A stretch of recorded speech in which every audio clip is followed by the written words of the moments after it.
ఓం సాయిరాం. బాబా భక్తులందరికీ కూడా నమస్కారం అండి. అందరూ కూడా సుఖంగా, సంతోషంగా, ఎప్పుడూ కూడా ఆనందంగా ఉండాలి అని చెప్పి ఆ బాబాగారి తరపున నేను కూడా మనస్ఫూర్తిగా కోరుకుంటున్నాను.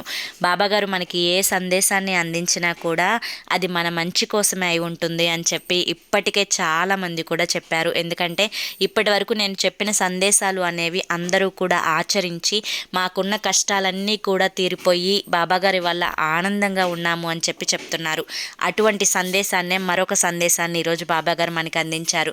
అది దానికోసం కావాల్సింది కేవలం చిటికెడు పసుపు మాత్రమే.